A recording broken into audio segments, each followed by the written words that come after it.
ये हमारे कल्चर का एक क्लासिक पार्ट है। कंपेयर करो सबके साथ। आप उसे गाड़ी क्रैश नहीं करने दे रहे, पर आप उसे गाइड कर रहे हो, गाड़ी चलाने भी दे रहे हो। स्क्रीन में ही अगर आप घुस ही गए, दिखाई नहीं देगा कुछ भी, पर आप दूर हट के देखो तो आपको समझ में आएगा कि हो क्या रहा है। वही है स्ट्रेटेजिक डिटैचमेंट। ऐसा नहीं होना चाहिए कि बच्चा अपनी बात कहने से ही डर जाए, और ऐसा भी नहीं होना चाहिए कि पेरेंट्स की बात की कोई वैल्यू ही ना रह जाए। अथॉरिटेरियन पेरेंटिंग पनिशमेंट बेस्ड होती है कि ये तो पिटकर ही मानेगा, ये तो पीटे बिना सुधरेगा। हर बच्चा अलग है। बस जान से मारेंगे। बस भैया छोड़िए। हेलीकॉप्टर पेरेंटिंग, ये टर्म सुना है आपने। पेरेंट्स हर चीज में ओवर इन्वॉल्व रहते हैं। हर बच्चे की स्पीड अलग है, लाइक्स डिसलाइक्स अलग हो सकते हैं, इंटरेस्ट अलग हो सकते हैं, हॉबीज अलग हो सकती हैं, उसकी पर्सनालिटी बिल्कुल अलग होगी। आप किसी फिश को कहो कि पेड़ पर चढ़ जाओ और फिर उसे जज करो, तो वो पूरी जिंदगी खुद को बेकार ही कहेगा। ये तो पीट के ही समझेगा। इसकी ये तो जब तक पिटेगा नहीं तो इसके समझ में नहीं आएगी। लेबलिंग थ्योरी मतलब जिस लेबल से तुम बच्चे को डिफाइन करोगे वो धीरे धीरे वही बन सकता है। वो लेजी ही बन जाए, मुझे ऐसे ही तो बोलते हैं, ऐसे ही तो सोचते हैं, ऐसे ही कर लेता हूँ। हेलो, नमस्ते, वेलकम बैक टू परदेसी पल्स। आज शुरू करते हैं एक सवाल से। आपने कभी नोटिस किया है कि हमारे यहाँ इंडिया में बच्चों को बचपन से ही ये सिखाया जाता है कि माँ बाप जो कह रहे हैं वही ठीक है, जो कह रहे हैं तुम्हें वही करना है, और फिर हम उनसे एक्सपेक्ट करते हैं कि वो बड़े होकर बहुत ही कॉन्फिडेंट और इंडिपेंडेंट इंसान बनेंगे, खुद के डिसीजंस ले सकेंगे और बहुत अच्छे डिसीजंस ले पाएंगे। मूवीज में भी आपने यही पैटर्न देखा होगा, जैसे कि इतनी फेमस मूवी 3 इडियट्स में राजू और फरहान का स्ट्रगल अगर आपको याद हो। एक अपने फैमिली के प्रेशर में जी रहा है, दूसरे को फोटोग्राफी करनी थी। मैं इंजीनियर नहीं बनना चाहता अब्बा। अब भी तुम्हारे दिमाग से खेल रहा है। मुझे नहीं समझ आती इंजीनियरिंग। बन भी गया ना तो बहुत खराब इंजीनियर बनूंगा अब्बा। इंजीनियर बन के फ्रस्ट्रेट हो जाऊंगा, फिर जिंदगी भर आपको कोसूंगा। लेकिन उसे इंजीनियरिंग करनी पड़ रही थी।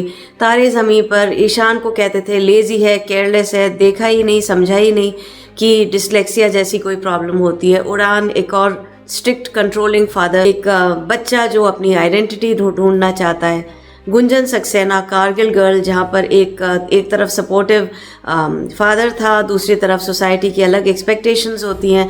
इंग्लिश मूवी ऑक्टोबर स्काई, जहाँ पर बेटा जो है वो रॉकेट बनाना चाहता है और स्पेस के सपने देखता है। अगर आपने ये मूवी नहीं देखी है ऑक्टोबर स्काई तो प्लीज़ देखिए, I highly recommend it. Father उसका कहता है कि माइंस में काम करो। The reason you skipped work today? Yes, sir. Oh, you put all this nonsense behind you, Homer. Thought you weren't going to be doing Dad, it. it isn't nonsense. Here wants to be a rocket scientist. Is that it, John? He had no idea what he wants to be. But I know what he is. He's a menace, and he's a damn thief. And so, I know you and me don't exactly see eye to eye on certain things. I mean, we don't see eye to eye on just about anything. But Dad, I come to believe that I got it in me to be somebody in this world.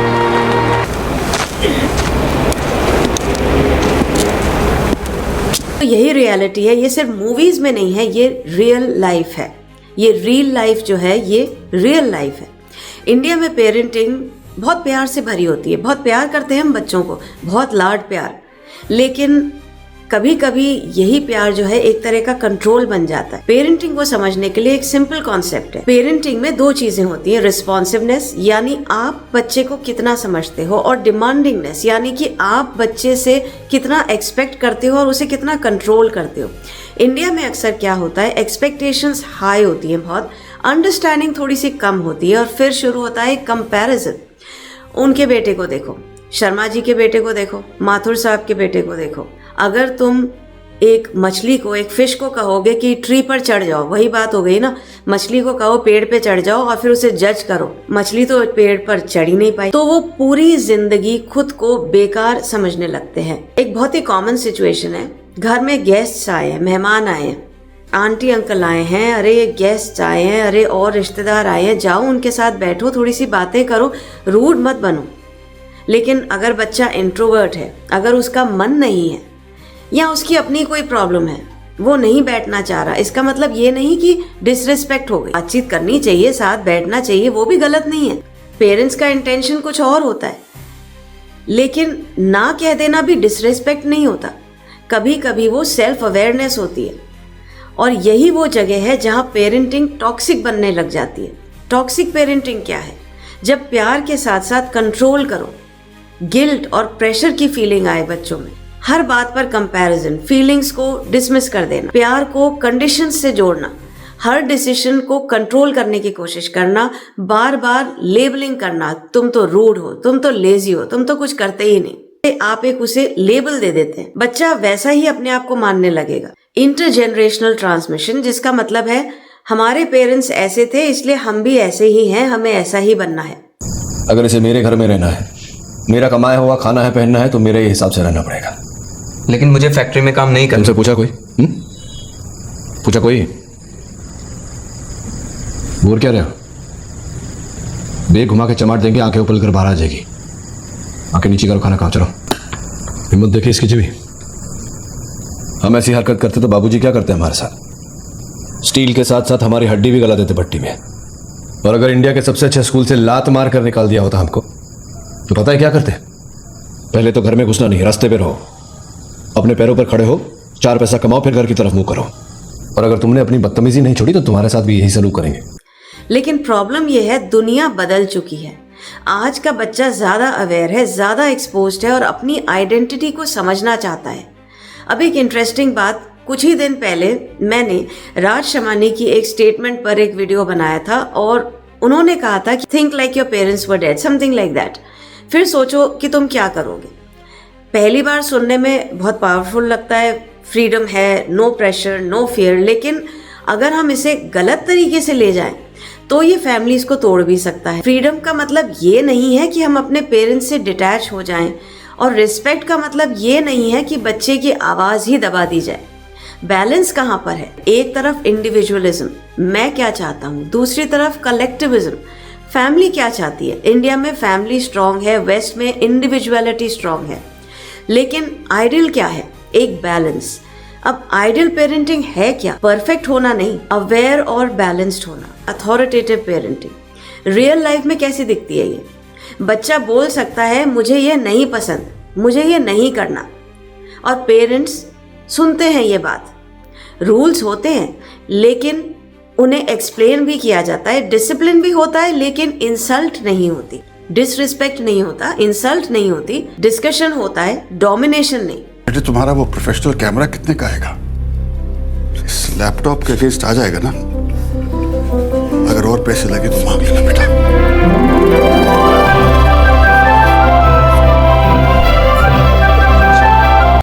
Guest के पास नहीं बैठे, पहले reason समझा जाता है कि क्यों नहीं बैठे, क्या प्रॉब्लम थी। सबसे इंपॉर्टेंट है बच्चा खुद सोच सकता है।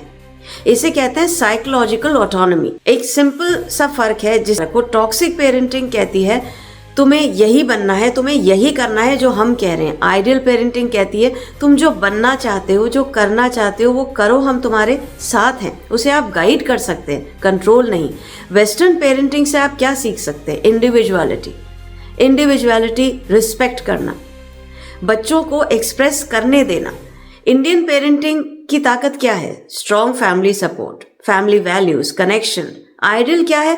दोनों का एक मिक्स। ऐसा नहीं होना चाहिए कि बच्चा अपनी बात कहने से ही डर जाए, और ऐसा भी नहीं होना चाहिए कि पेरेंट्स की बात की कोई वैल्यू ही ना रह जाए। सही पेरेंटिंग वही है जहां बच्चा ये फील करे मेरे पेरेंट्स मुझे समझते हैं, मुझे सुनते हैं। पेरेंट्स ये फील करे कि मेरा बच्चा मेरी इज्जत करता है, यही एक बैलेंस है। पेरेंट्स इंडिया में बच्चों से बहुत प्यार करते हैं, लेकिन प्रॉब्लम कहाँ आती है? जब प्यार धीरे धीरे कंट्रोल में बदल जाता है। हमारे यहाँ एक कॉमन बिलीफ है, हमने जिंदगी देखी है, हमें ज्यादा पता है, हम जानते हैं, इसलिए बच्चा वही करे जो हम कहें। अथॉरिटेरियन पेरेंटिंग, जो कहा है वही होगा। इंडिया में बहुत सी फैमिलीज में पेरेंटिंग का स्टाइल अथॉरिटेरियन होता है। मतलब सवाल मत पूछो, बहस मत करो हमसे, बस सिर्फ ओबे कहो, जो कहा है वो करो, जो कह रहे हैं वो सही है। हमें सबसे ज्यादा पता है, माँ बाप हमेशा सही होते हैं। रिसर्च भी ये बताती है कि इस तरह की पेरेंटिंग से बच्चे या तो बहुत दब जाते हैं या फिर सीक्रेटली रिबेल करते हैं। कहा, और मेरे साथ तो सबसे ज्यादा गुस्सा, मुंह बनाना, चिढ़ना। तुम बच्चों को जरा सा भी अंदाजा नहीं कितना टफ काम है एक पेरेंट होना, एंड इट्स नेवर एंडिंग। कभी खत्म ही नहीं होता। Once a parent, always a parent. I agree. No छुट्टी। क्यों आशु? All parents should be awarded a Padma Bhushan. Just end it. क्या? पेरेंट होने का काम खत्म कर दो ना। बच्चे पालना इतना टफ काम है तो जस्ट एंड इट ना, जस्ट एंड इट। बनाती है, ये करती है, वो करती है। बच्चे पैदा करने का आइडिया किसका था? आपका, करेक्ट? और फिर जो चाहा उनके साथ किया, whatever you wanted, okay? और फिर ब्लेम भी हम पे ही डालते हो। ऊपर से सब कुछ ठीक ठाक लगता है, लेकिन अंदर एक फ्रस्ट्रेशन बिल्डअप हो रही होती है, और वो फ्रस्ट्रेशन कई बार कहीं और जाकर निकलती है, क्योंकि अपनी फैमिली में तो वो कभी बोल नहीं पाते, लेकिन अगर वो उस एनवायरनमेंट से निकल गए तो वो दूसरी जगह वही करने की कोशिश करते हैं या किसी और के साथ वही पैटर्न रिपीट करते हैं। पेरेंट्स बोलते हैं तुम शर्मा जी के बेटे जैसे क्यों नहीं हो रहे हो, माथुर साहब के बेटे को देखो। कंपैरिजन किया जाता है, ये हमारे कल्चर का एक क्लासिक पार्ट है। कंपेयर करो सबके साथ। जब आप बच्चे को बार बार कंपेयर करते हो किसी और के साथ तो उसका सेल्फ एस्टीम गिरता है और वो अपनी आइडेंटिटी खोने लगता है। वो ये सोचने लगता है मैं जैसा हूँ वैसा ठीक नहीं हूँ, शायद मेहमान आए हैं, गेस्ट आए, आ जाओ बैठो, एंटरटेन करो, बातचीत करो। ये सिचुएशन ज्यादातर घरों में देखने को मिलती है। आ जाओ आंटी अंकल आए, साथ नहीं बैठोगे, थोड़ी सी बातचीत करो। रूड हो आप अगर आप नहीं बैठ रहे हो उनके साथ। लेकिन सच बताओ, अगर बच्चा नेचुरली एक इंट्रोवर्ट है या उसका मन नहीं है, कोई भी प्रॉब्लम हो सकती है, तो आप उसे फोर्स कर रहे हो कि अगर आपने ऐसा नहीं किया तो आप तो रूड हो, आप तो डिसरिस्पेक्ट कर रहे हो। रिसर्च कहती है कि forcing social interaction can lead to anxiety, बच्चों को अनकंफर्टेबल बना सकती है। पोलाइटनेस सीखना बहुत जरूरी है, रिस्पेक्टफुल होना बहुत जरूरी है, लेकिन किसी की पर्सनालिटी को बदलने की कोशिश करें फोर्स करके, कंट्रोल करके, ये भी गलत है। रिस्पेक्ट एक अलग चीज है, कंट्रोल करना एक अलग चीज है। हम अक्सर कहते हैं बच्चा बात ही नहीं मान रहा, इसका मतलब डिसरिस्पेक्ट कर रहा है, लेकिन हर बार ऐसा नहीं होता। अगर बच्चा कहता है कि मुझे ये सब्जेक्ट पसंद नहीं, ये करियर चूज ही नहीं करना, मुझे अभी इन लोगों से नहीं मिलना, मेरा इनसे बातचीत करने का कोई मन नहीं है, तो इसका मतलब डिसरिस्पेक्ट नहीं है। रिस्पेक्ट का मतलब ब्लाइंड ओबीडियंस नहीं होता। आइडल पेरेंटिंग है क्या फिर? अथॉरिटेटिव पेरेंटिंग, ध्यान देना, अथॉरिटेरियन नहीं। रूल्स होते हैं लेकिन एक्सप्लेन भी किए जाते हैं, डिसिप्लिन होता है लेकिन एम्पैथी के साथ, फ्रीडम भी दी जाती है लेकिन गाइडेंस के साथ। मतलब मैं तुम्हें कंट्रोल नहीं कर रही हूँ, मैं तुम्हें गाइड करने की कोशिश कर रही हूँ। हमने इतना किया, अब तुम्हें ये करना होगा, हमने तुम्हारे लिए ये किया तो अब तुम हमारे लिए ये करो। एक्सपेक्टेशंस का प्रेशर होता है।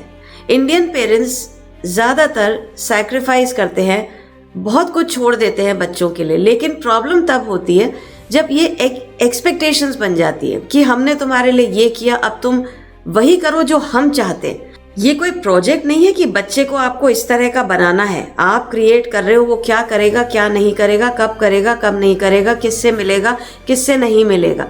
Excessive expectations can lead to stress, anxiety and burnout. आप बहुत ज़्यादा उम्मीदें लेके रखेंगे, स्ट्रेस और एंजाइटी बढ़ेगी। इसे कहते हैं कंडीशनल लव, और इससे क्या होता है? Emotional damage. अगर ये नहीं किया तो मतलब आप हमसे प्यार ही नहीं करते। समय बदल रहा है, टाइम्स आर चेंजिंग। आज का बच्चा ज़्यादा अवेयर है, ज़्यादा एक्सपोज्ड है और अपने चॉइसेस को समझता है। पेरेंट्स के जो एक्सपीरियंस होते हैं दे आर वेरी वैल्यूबल, 100% बहुत वैल्यूबल एक्सपीरियंस होते हैं।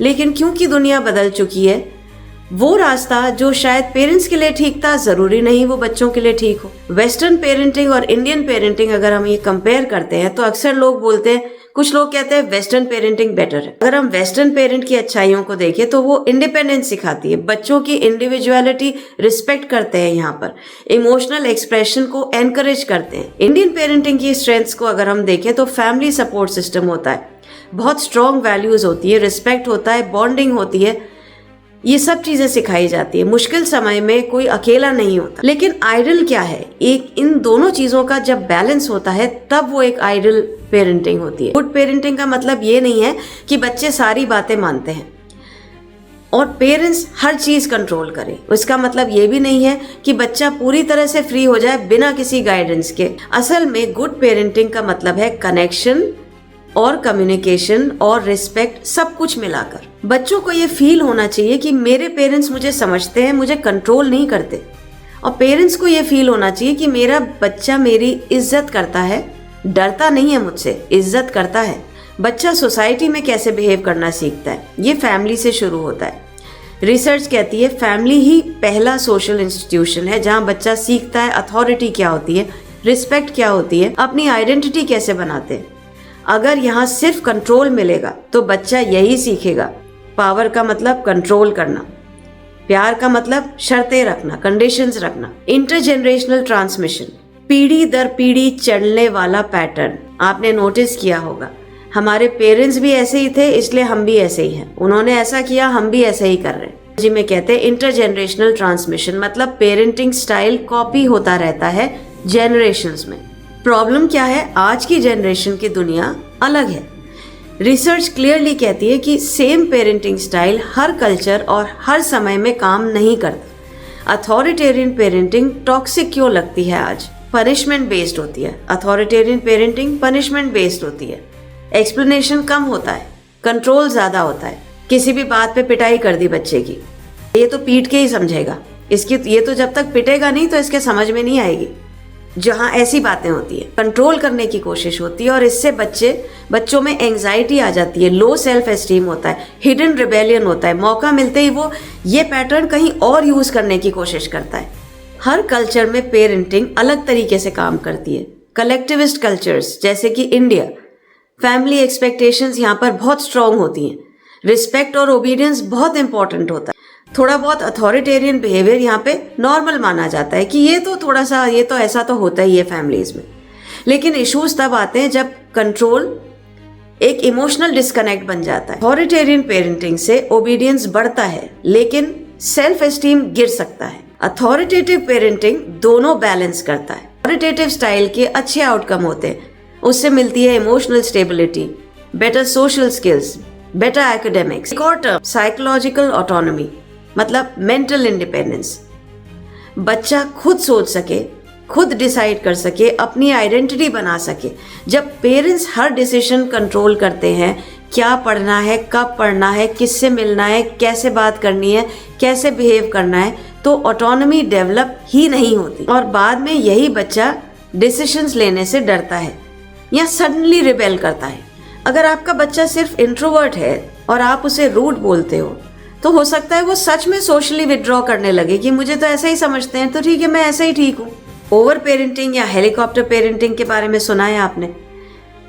हेलीकॉप्टर पेरेंटिंग मतलब पेरेंट्स हर चीज में ओवर इन्वॉल्व हो जाए, हर डिसीजन को गाइड करना, हर प्रॉब्लम को सॉल्व करना, हर सिचुएशन को कंट्रोल करने की कोशिश करना। से बच्चे इंडिपेंडेंट नहीं बनते, कोपिंग स्किल्स उनकी वीक हो जाती है। तुम्हें ऐसा करना है, तुम ऐसे करना, तो ये कर लेना, वो मत करना, हर बात पर बोलना, हर बात पर गाइड करना is helicopter parenting. Career choose करना, ये करियर मत चूज करना, डॉक्टर ही बनना है, इंजीनियर ही बनना है, ऐसा कर लेना, इनसे दूर रह लेना, इनसे बात मत करना, उनसे बात कर लेना। स्ट्रेटेजिक डिटैचमेंट क्या होती है? जानबूझकर इमोशनल डिस्टेंस बना लेना ताकि क्लैरिटी से सोच समझ सके, बहुत इंपॉर्टेंट है। सिचुएशन से भागना नहीं होता है, इसमें एस्केपिस्ट नहीं बनना है, लोगों को रिजेक्ट भी नहीं करना है कि रिएक्ट नहीं करेंगे, पहले सोचेंगे, समझेंगे। पेरेंटिंग में ये कैसे दिखता है? पेरेंट्स बार बार बोल रहे हैं तुम्हें यही करियर चूज करना है, तुम्हें तो यही बनना है। तुम्हारे पास दो ऑप्शंस हैं, या तो बार बार लड़ते रहो, आर्ग्यू करते रहो, बहस करते रहो, या फिर कंप्लीटली बस चुप हो जाओ और दब जाओ। जानबूझकर इमोशनल डिस्टेंस बना लेना ताकि आप क्लैरिटी से सोच समझ सको। मैं रिएक्ट नहीं करूंगी, पहले सोचूंगी, समझूंगी। पेरेंट्स जब बार बार बोलते हैं तुम्हें यही करना है, ऐसा ही होगा, अब तो आपके पास दो ऑप्शंस हैं, या तो बार बार लड़ते रहो, बहस करो, आर्ग्यू करो, या कंप्लीटली चुप हो जाओ और बस दब जाओ। हर बात पर रिएक्ट मत करो, इमोशनली ट्रिगर होकर डिसीजन मत लो। ध्यान से सोचो, अकेले सोचो कि मैं सच में क्या करना चाहता हूँ, क्या ठीक है, क्या सही है। ये अच्छा है, अगर सही तरीके से इसे यूज किया जाए तो ये बहुत अच्छा है। जब ये तुम्हें हेल्प करे ओवर थिंकिंग कम करने में, इमोशनल रिएक्शंस को कंट्रोल करने में, अपने डिसीजंस को क्लियरली लेने में। घर में कोई आर्ग्यूमेंट हुई और एक टॉक्सिक रिएक्शन आया, चिल्लाना, गिल्टी फील करना, ओवर रिएक्ट करना। स्ट्रेटेजिक डिटैचमेंट मतलब अभी मैं नहीं रिएक्ट करूंगी, बाद में कामली बात करेंगे इस बारे में। लेकिन ये कब गलत हो जाता है? डिटैचमेंट इमोशनल डिस्कनेक्ट बन जाता है। मतलब पेरेंट्स से बात ही करना बंद, मुझे किसी की ज़रूरत नहीं, ये वाला एटीट्यूड जब आ जाता है कि मुझे किसी की ज़रूरत ही नहीं और फैमिली से बिल्कुल दूरी बना लेना, ये हेल्दी नहीं है। राज शमानी वाली बात जो मैंने डिस्कस की थी वही कनेक्ट आ जाता है। स्ट्रेटेजिक डिटैचमेंट ये नहीं कहता है कि पेरेंट्स को इग्नोर कर दो, कंप्लीटली डिटैच हो जाओ। ये कहता है कि पेरेंट्स की बात सुनो लेकिन ब्लाइंडली एब्जॉर्ब मत करो। मैं अपने इमोशंस को समझकर फिर रिस्पॉन्ड करूं। डिस्कनेक्शन इज टॉक्सिक, मुझे किसी से मतलब नहीं है। बहुत इंटरेस्टिंग मूवी देख रहे हो और बस स्क्रीन के अंदर ही घुस जाओगे, ओवरवेल्म्ड हो गए आप। स्क्रीन में ही अगर आप घुस ही गए, दिखाई नहीं देगा कुछ भी, पर आप दूर हट के देखो तो आपको समझ में आएगा कि हो क्या रहा है।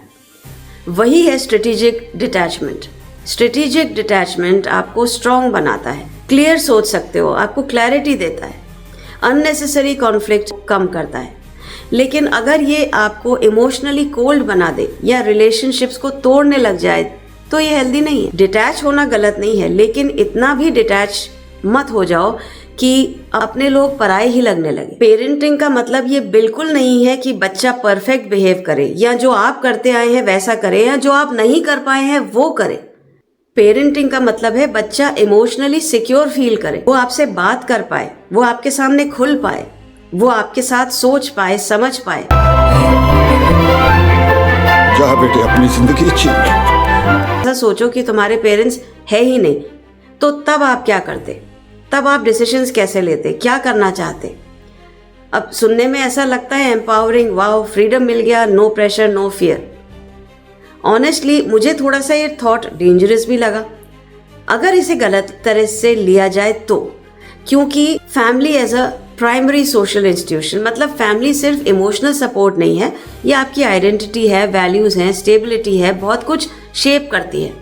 तो अगर लिटरली बच्चा ये सोचने लगे तो मुझे तो पेरेंट्स की जरूरत है ही नहीं, मैं तो सब कुछ अपने आप देख लूंगा, तो this could lead to emotional detachment, weak family bonds, individualism इतना एक्सट्रीम कि कनेक्शन ही खत्म हो जाए। लेकिन इसका सही मतलब क्या होना चाहिए? साइकोलॉजिकल ऑटोनॉमी डेवलप करना, फियर बेस्ड डिसीजन मेकिंग से बाहर निकलना। मतलब ये मत बोलो कि लोग क्या कहेंगे, पेरेंट्स क्या कहेंगे, ये सोचो कि मैं क्या करना चाहता हूँ। प्रॉब्लम तब हो जाती है जब बच्चे इस आइडिया को ऐसे लेते हैं कि मुझे तो किसी की सुननी ही नहीं है, पेरेंट्स तो आउटडेटेड है, उन्हें तो कुछ समझ ही नहीं आता, वो तो कुछ नहीं समझते, मैं इंडिपेंडेंट हूँ। यहाँ से शुरू हो जाता है एक generational gap, emotional distance. Balance क्या है फिर? बच्चा अपने लाइफ के डिसीजंस खुद ले सके, लेकिन पेरेंट्स को कंप्लीटली इग्नोर करके नहीं। पेरेंट्स गाइड कर सकते हैं, बात कर सकते हैं, डोमिनेट नहीं, कंट्रोल नहीं। मॉडर्न बनने का मतलब ये नहीं है कि हम पेरेंट्स से दूर ही हो जाएं, और ट्रेडिशनल होने का मतलब ये नहीं कि हम बच्चों को दबा ही दें। एक बैलेंस होना चाहिए बिटवीन इंडिविजुअलिज्म, अपनी आइडेंटिटी, और collectivism, family bonding. Western culture में इंडिविजुअलिज्म ज़्यादा होता है, इंडियन कल्चर में कलेक्टिविज्म ज़्यादा होता है। इंटरडिपेंडेंट फैमिली सिस्टम का मतलब है कनेक्टेड भी रहो, इंडिपेंडेंट भी रहो। ऐसा बिल्कुल नहीं होना चाहिए कि बच्चा अपनी बात कहने से ही डर जाए, वो बता ही ना पाए कि वो क्या चाहता है, क्या करना चाहता है, क्या उसके मन में है। और ये बिल्कुल नहीं होना चाहिए कि पेरेंट्स की बात की कोई वैल्यू ही ना हो। टॉक्सिक पेरेंटिंग का मतलब ये नहीं कि पेरेंट्स बुरे लोग हैं। ज़्यादातर केसेस में पेरेंट्स का इंटेंशन शायद अच्छा होगा, लेकिन बिहेवियर जो है, जो तरीके हैं, वो बहुत हार्मफुल हो जाते हैं। जब पेरेंटिंग में इमोशनल हार्म, कंट्रोल ज़्यादा हो जाए। रियल लाइफ में टॉक्सिक पेरेंटिंग कैसी दिखती है? ये कोई एक्सट्रीम अब्यूज़ नहीं होता, बार मारपीट ही हो रही हो कि पीट पीट के बच्चों को सिखाया जा रहा है। ऐसा करते हैं बहुत से पेरेंट्स, जो कि बहुत गलत है। लेकिन हर केस में एक्सट्रीम अब्यूज़ ये नहीं होता, छोटी छोटी रोज़ की चीज़ों में दिखाई देता है। हर बात पे कंपैरिजन, फीलिंग्स को डिसमिस ही कर देना, ये कहना कि ये तो तुम बहुत ओवर रिएक्ट कर रहे हो, प्यार को कंडीशंस के साथ जोड़ देना, ये नहीं किया तो हम तो बहुत डिसअपॉइंट हो जाएंगे, फिर तो बस हमारी कोई वैल्यू नहीं है, तुम्हारी लाइफ में हमारी कोई वैल्यू नहीं है, तुम तो बिल्कुल हमारी कोई कदर नहीं करते, कोई रिस्पेक्ट नहीं है। इस तरह की बातें बोलना, हर डिसीजन को कंट्रोल करना, तुम्हें यही करना है बस, लेबल करना, तुम्हें कुछ नहीं करोगे, तुम कुछ नहीं कर पाओगे लाइफ में, गिल्ट यूज करना, हमने तुम्हारे लिए ये किया तो तुम्हें ये करना पड़ेगा। इन बच्चों में लो सेल्फ एस्टीम होता है, एंजाइटी बढ़ जाती है, स्ट्रेस बढ़ जाता है, पीपल प्लीजिंग बिहेवियर आ जाता है कि सबको खुश करना है, सबके सामने अच्छा दिखना है। बच्चा अपनी रियल आइडेंटिटी खो देता है। आइडियल पेरेंटिंग परफेक्ट होना नहीं है, एक अवेयरनेस और एक बैलेंस होना है। प्यार भी है, बाउंड्रीज भी है, फ्रीडम भी है, गाइडेंस भी है। बच्चा बोल सकता है कि मुझे ये पसंद नहीं, दैट इज आइडियल पेरेंटिंग। बच्चा कह सके, आप उसकी बात सुन सकें, सुने, समझे, उसे सिक्योर महसूस हो, उसे ये ना लगे कि मैंने ये बात कही तो एक चांटा पड़ जाएगा मेरे, तो मैंने ये कहा तो मुझसे तो मेरे पेरेंट्स बात ही करना बंद कर देंगे। जब पेरेंट्स सुनते हैं और तुरंत जज नहीं करने लगते, समझने की कोशिश करते हैं, रूल्स तो होते हैं लेकिन उनको समझाया जाता है, ये क्यों पसंद है, ये क्यों नहीं पसंद, डिस्कशन हो, डोमिनेशन नहीं। एक बच्चा पेरेंट्स की रिस्पेक्ट करे, पेरेंट्स बच्चे की इंडिविजुअलिटी की रिस्पेक्ट करे। सोचो आप गाड़ी चलाना सीख रहे हो, टॉक्सिक पेरेंट क्या करेगा, स्टीयरिंग खुद ही पकड़ लेगा, चलाने ही नहीं देगा गाड़ी। नेग्लेक्टफुल पेरेंट क्या करेगा, चाबी ही दे देगा, बोलेगा ये लो खुद संभाल लो, आती नहीं है चलाना, जाओ खुद ही चला लो। आइडियल पेरेंट क्या करेगा, पास बैठेगा, गाइड करेगा, गलती करने भी देगा लेकिन क्रैश नहीं होने देगा गाड़ी को। जहां गाड़ी क्रैश नहीं हो रही है पर आप उसे उसकी गाड़ी चलाने दे रहे हो, आप उसे गाड़ी क्रैश नहीं करने दे रहे पर आप उसे गाइड कर रहे हो, गाड़ी चलाने भी दे रहे हो, that is ideal parenting. Toxic parenting में बच्चा पेरेंट्स को खोने से डरता है, आइडियल पेरेंटिंग में बच्चा खुद को खोने से नहीं डरता। और अगर आपने चैनल सब्सक्राइब नहीं किया है तो करिए और शेयर करिए वीडियो को ज़्यादा से ज़्यादा। Again thank you so much for watching, thank you so much for subscribing परदेसी पल्स। हेलो नमस्ते।